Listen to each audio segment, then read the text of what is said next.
sacerdote asuncionista condenado a muerte por alta traición contra el Estado búlgaro, ejecutado el 11 de noviembre de 1952. Josafat Žižkov, sacerdote asuncionista condenado a muerte y ejecutado el 11 de noviembre de 1952. Pavel Gijov, sacerdote asuncionista condenado a muerte y ejecutado el 11 de noviembre de 1952. Monseñor Evgeny Vosilkov, pasionista, condenado a muerte y ejecutado el 11 de noviembre de 1952.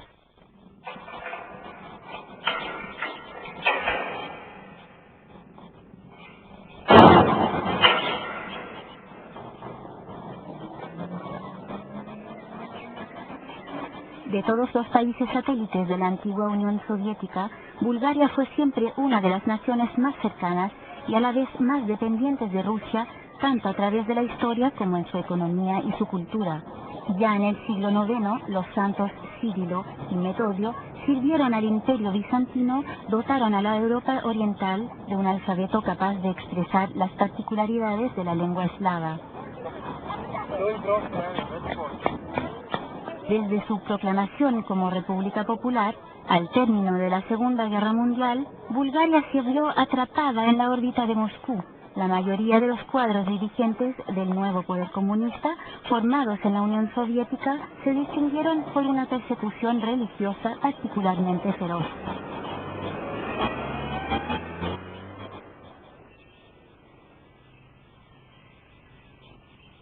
Como en los otros estados del bloque soviético, los ortodoxos fueron víctimas de este ensañamiento, pero en Bulgaria solo fueron inquietados los sacerdotes y los laicos considerados individualmente demasiado comprometidos.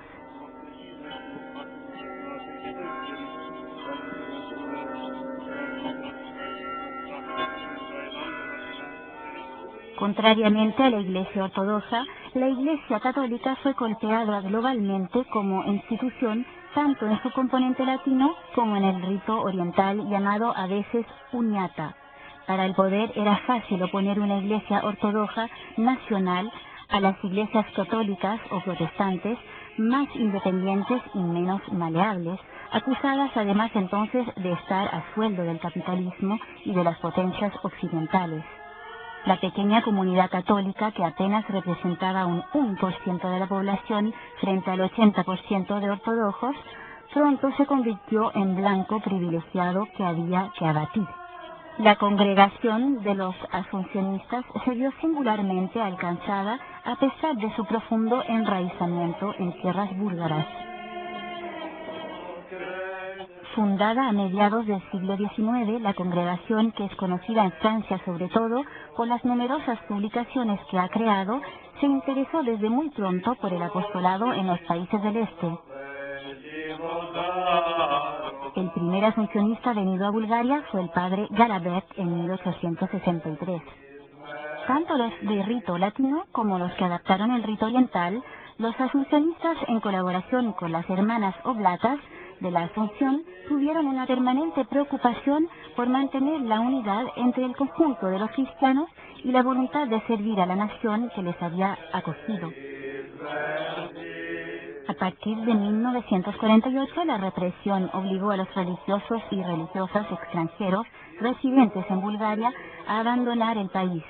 Sin embargo, sus congregaciones gozaban de un considerable prestigio en la población, especialmente por la calidad de sus hospitales y sobre todo de sus colegios. Estos establecimientos escolares habían formado durante decenios a la mayoría de la élite búlgara en un espíritu de apertura y de convivencia interreligiosa, apoyados, es cierto, por sus países de origen, que veían en ellos un medio de influencia cultural nada desdeñable, particularmente en el ámbito de la francofonía. La mayoría de los bienes de la Iglesia fueron confiscados a comienzos de los años 50. El colegio de Plovdiv, florón de la intelectualidad búlgara y orgullo de sus estudiantes, acogía sin distinción a jóvenes ortodoxos, católicos, armenios, judíos o musulmanes. Esta enorme construcción alberga hoy a la Universidad Estatal. La iglesia de Varna está a punto de derrumbarse. El seminario de Jambol y la escuela de Burgas han sido transformados en hospitales.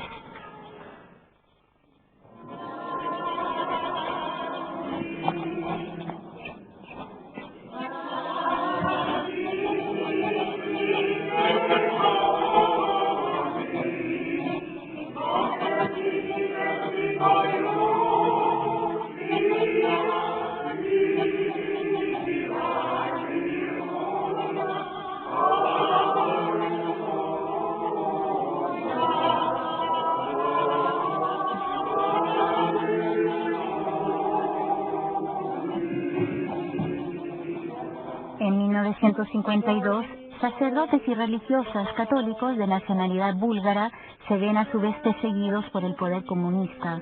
Se invocaban a veces los motivos más insignificantes para echarlos de su iglesia y ponerlos a los más recalcitrantes en situación de no molestar.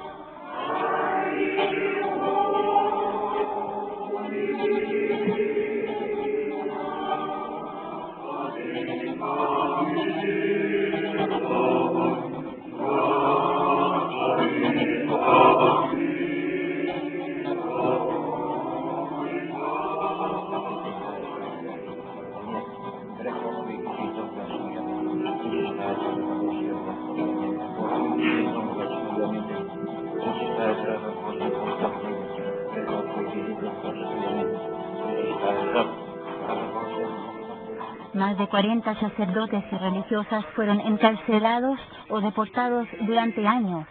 4, entre ellos un obispo, fueron condenados a muerte y fusilados. Estaban acusados de alta traición contra el Estado búlgaro y de complicidad con potencias extranjeras, sobre todo el Vaticano y Occidente.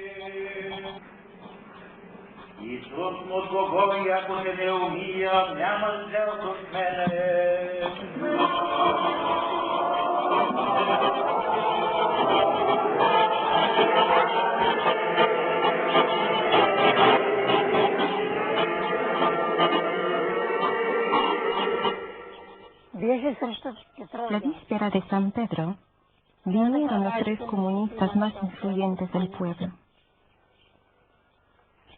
El padre estaba en el confesionario atendiendo a una mujer. Le dijeron: salga inmediatamente y obedezca. Luego subieron a la casa. No encontraron los documentos que buscaban y se fueron furiosos.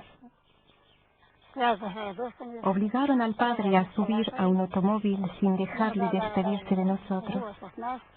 Le tiraron de la barba, arrancándosela y se fueron.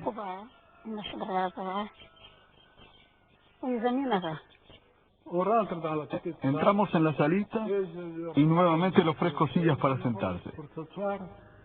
Ellos dicen que no se sientan. Pero uno de ellos se acerca a mí, me pone la mano en el hombro y me dice: está usted detenido. Me quedé de piedra. ¿Detenido? ¿Qué significa eso? Sí, está usted detenido. ¿Pero por qué? Eso lo dirá usted. Y luego dijo: para que sea más fácil, quítense la sotana. Entonces tuve que quitarme la sotana y empezaron a registrarme. Y luego empezaron el registro de la casa, de sala en sala, de habitación en habitación. Así que hicieron el registro y nos fuimos a la iglesia. Hicieron que yo abriera el sagrario. En ese momento, como tenía el Santísimo, quise consumirlo, pues me daba cuenta que tendría que marchar. Pero ellos dijeron: no me dejaron consumir el Santísimo. Creo que tenían miedo de que se tratara de un veneno que yo guardaba escondido por si lo necesitaba.